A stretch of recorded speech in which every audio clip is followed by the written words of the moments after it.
Aloha no, I'm Leslie Wilcox of PBS Hawaii. Mahalo for joining me for another long story short. Many people want the ear of Hawaii's senior Senator Daniel Inouye. He's one of the most powerful people on Capitol Hill, influencing big policy and money decisions. I'd like to have a few words with him as well, but for a change, I don't necessarily want to hear what he's accomplished or what he plans to do. I want to get a better sense of who he is. Long Story Short with Leslie Wilcox, produced with Sony Technology, is Hawaii's first weekly television program produced and broadcast in HD. High definition, it's in Sony's DNA. Senator Daniel Inouye is 84 as I speak, and his objectives are different from most people his age. Still hard at work, he's ambitious for Hawaii and for himself, and he wants to climb the next rung on the career ladder. At this taping, he's looking to rise even higher in seniority and power in the Senate. And he's eager to become a bridegroom on May 24, 2008. That's his wedding date with Irene Hirano of Los Angeles. Our conversation begins with a story from 1959. I've tried to identify with what it was like when you went to Capitol Hill in '59, representing Hawaii, and because I've just had a little taste of that since I've attended national conferences in this PBS job.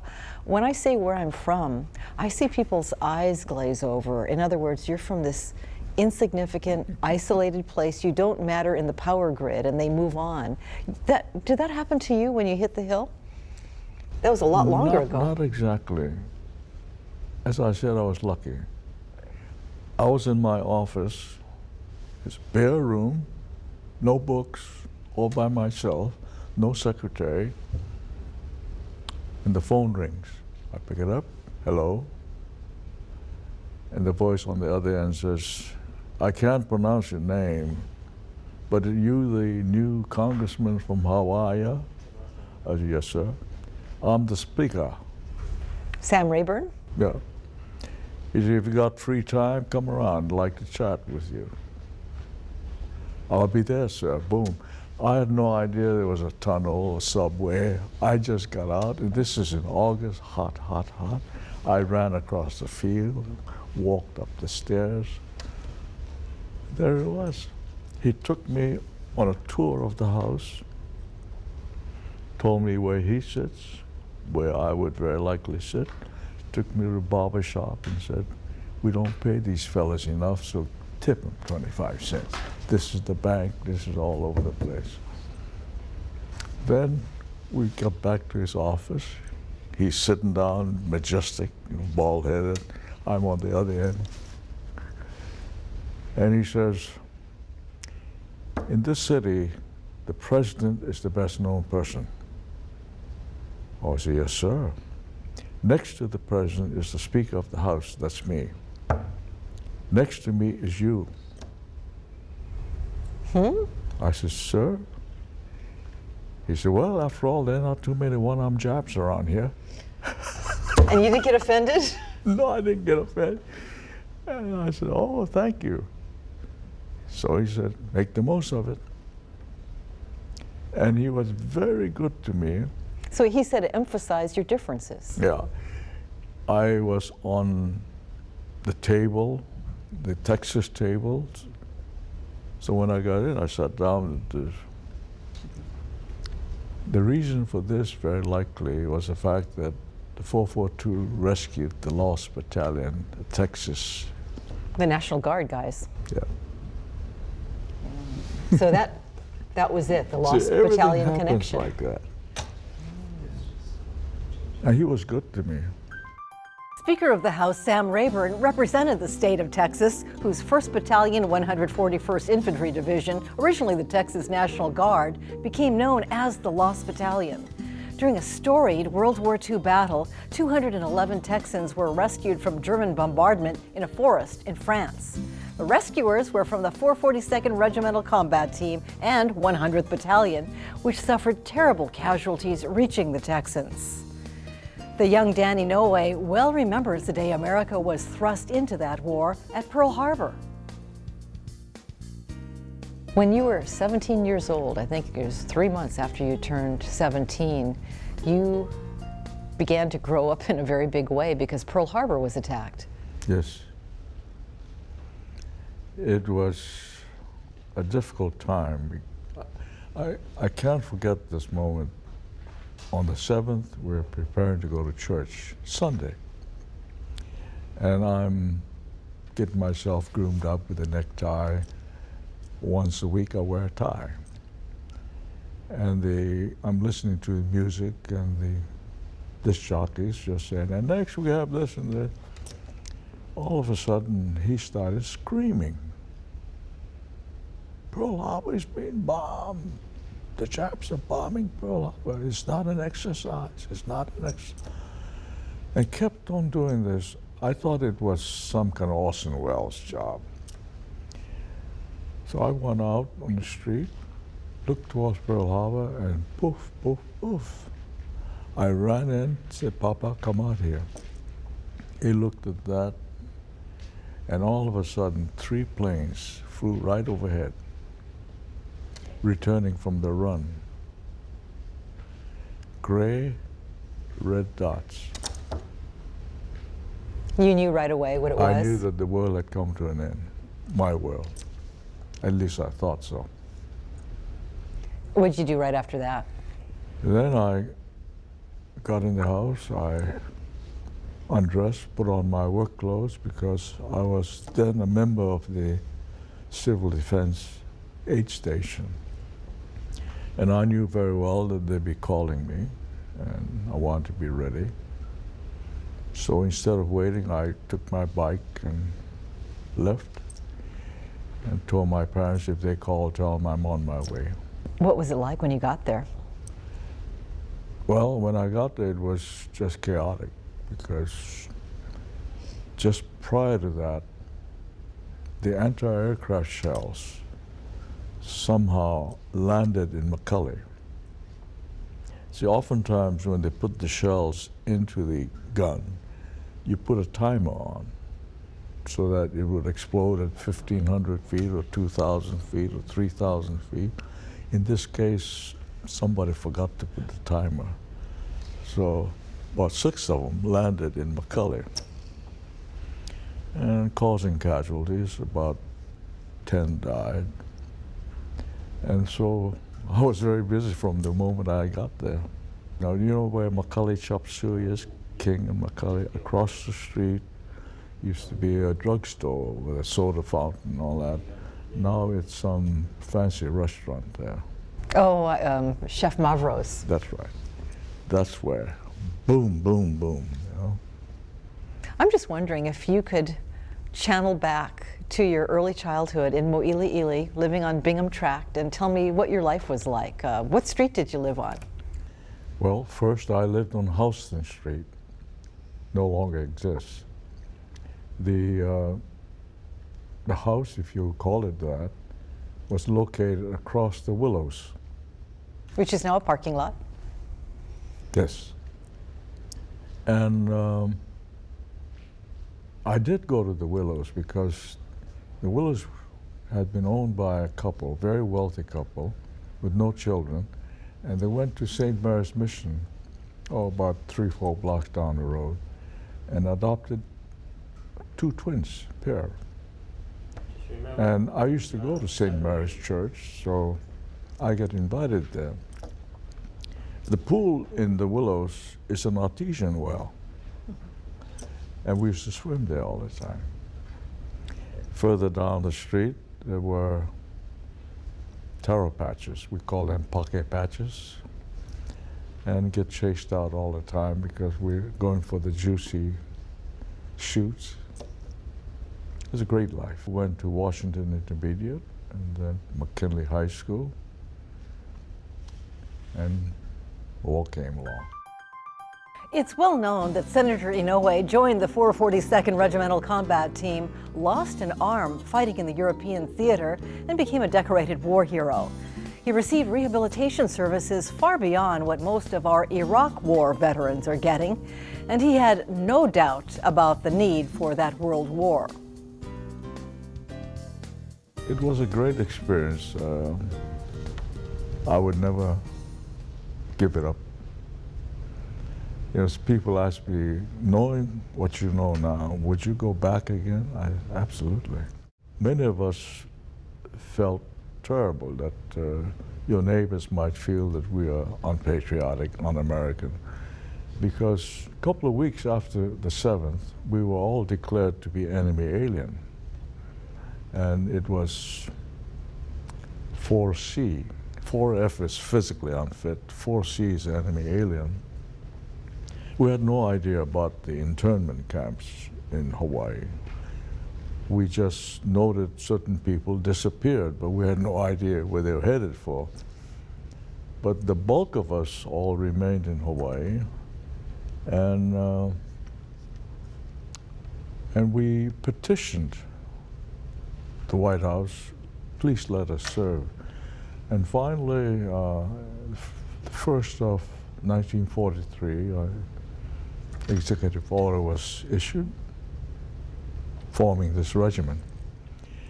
And I'm happy to tell you that 85% of the eligible Japanese Americans in Hawaii volunteered. And you became a segregated unit. Yep. And I was then, in my first semester in college, I was in the pre-med club because I wanted to be a surgeon. And there were 35 members in the pre-med club. 33 volunteered. And by coincidence, all 33 were accepted. Not one became a doctor. They were either wounded, killed, or something happened. At the time you came back from the war and you'd lost your right arm, did it hurt not to become a surgeon, or were you past that dream? Did you want to be a lawyer? I was past that. It's something psychological. The moment it happens, you know that's out. And some in the system, I don't know how to explain that because I'm not a psychiatrist, but... At what point did you decide, I'm not going to be a surgeon, that's out? What was that point? The moment I was hit.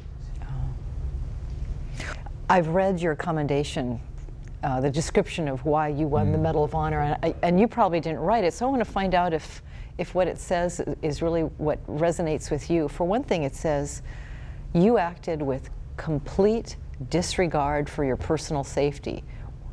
This is as you climbed up this treacherous slope right by a German emplacement, took it down, and then got up in front of another one and I believe destroyed that one too with grenades. But did you really act without any regard for your personal safety? Did that all go away? I'll be very honest with you. There were at least a dozen people watching all of this, I'm certain. Call it what you may, maybe it's temporary insanity. And when I look back, I said, no, I didn't do those things. But I had my responsibilities as the platoon leader. And we had this code in the regiment. Don't expect your men to go up if you're not willing to go up. In the so-called book, the training book, it's never led by the officer. Patrols go out, or scouts out, or something like that. The leader stays in the back. But in our code, as the boys would say, you go first, buddy. Don't ask anyone to do something you're not willing to do yourself. So do you have a clear recollection of what happened during that incident? I remember a few episodes. There were 3 machine gun nests, I remember that. I went for the first, and lucky, the grenade went into the hole and boom, 3 guys got knocked out. There was another one, and that one was a little troublesome because one of the gunners stood up with his rifle and he fired point blank, boom. Shattering your arm. And that part I remember very vividly. because I knew I had the grenade in my hand. In your right hand? Yeah. See, I was not a lefty. In fact, my left hand is slightly crooked, as you can see. It was broken when I was young. And so here I am scrambling, looking for the grenade. I figured it fell. No, it was clenched in my fist. And you had no movement. And so I pried it out and threw it. Went right in. Boom. Did you feel pain at that point? Were you feeling the pain? No. Your commendation also says that even with your right arm shattered, you kept working. You made sure your troops were in defensive positions until you went for medical aid. Oh, actually, it was a little worse than that. Here it was bleeding, you know, blood bead. I picked up my gun with my left hand, and it must have been a gruesome sight, charging up the third one. That's when I got hit in the leg, and I went rolling down. And when I got down there, I started putting on a tourniquet. But do you think of at that time of dying, or just what you have to do? I think duty and responsibility during the training period got imbued in you. I never thought that I'd be dead. Because you're very optimistic. I've heard you say you have never been discouraged. That's right. Were you not discouraged when you lost your right arm and you had these dreams of being a surgeon? Most momentary. You spent, what, 20 months, was it, in a hospital? 22 months. 22 months in a hospital recovering. They gave me something that I'm so sorry to say the present-day Iraqi veterans are not getting. Rehab. You're talking about more than physical rehab? Well, I got all the surgical work, the medical work. I got a prosthetic appliance. They showed me how to use it. But then they had a whole bunch of volunteers, a very complex program. I had to pass a test on sports. Golf, I flunked. Before I finished the third hole, I was 92, so they said, forget it. Swimming. That, you would think, what's the big deal? I'm from Hawaii, Waikiki, I know how to swim. But then it was not in the hospital pool. It was in a public lake. So I found myself on day one wrapped up with a towel. Because you're so cold. No. Why? It's human nature. You don't want your ugliness to be shown. Oh, I see. To the public. You see eyes piercing you, right? Second time, I just draped it over my shoulder. But you don't use one in regular life now. Because it's so warm.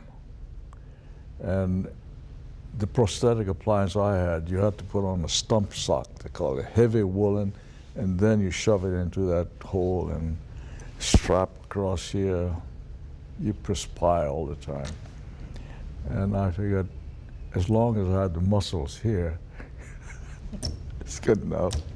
So you got through that rehabilitation just having a comprehensive experience. Carpentry, electrical work, plumbing, dining. Well, dining is important.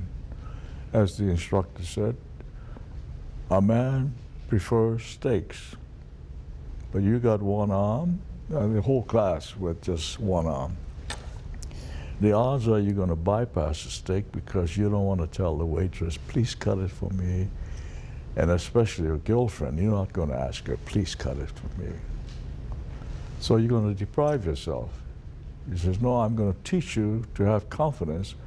You tell a guy, please cut it. Or you tell your wife or your girlfriend, may I have it bite-sized? They'd be happy to do it, see? And little things, even sex. There's a course on that too. But this is a home program. So you left after 22 months feeling, I know how to handle myself, and I used to play the saxophone and clarinet, but that was out of the question. So the instructor said, why don't you try the piano? I said, well, are you kidding me? He said, no, try it. I passed the test. My colleagues in the hospital gave me a standing ovation. The 22 months is those were glorious days, believe it or not. why? They gave me confidence. I left the hospital full of hope. I can conquer the world. So here you were, an older college student. You went to school on the GI Bill. Yep. At what point did you decide, I want to be a lawyer now? In the hospital. In the hospital. This may sound strange, but there were two patients. Both of them became senators, all about the same time. Phil Hart, a building is named after him, Philip Hart Senate Office Building. I'm in that building. The other patient was Bob Dole, who became Republican leader, and I was the third one. Now there's a hospital named after all three of us in Battle Creek, Michigan, the hospital we served in. And Bob Dole had his arm shattered, internal injuries. He had been in a blast. And when I saw him, I said, well, I'll be going soon before you get out of here. What are your plans? And without batting an eye, he said, I'm going to become a county attorney. Oh. And when they open up some seat in the legislature, I'm going to run for that, get elected. 59, Hawaii becomes a state. I get in. I get to the Congress. Bob Dole is not yet. I sent him a telegram. Bob, I'm here. Where are you? Danny Inouye beat Bob Dole to Washington, but he almost didn't make it. And especially right now, he'd much rather look forward than look back.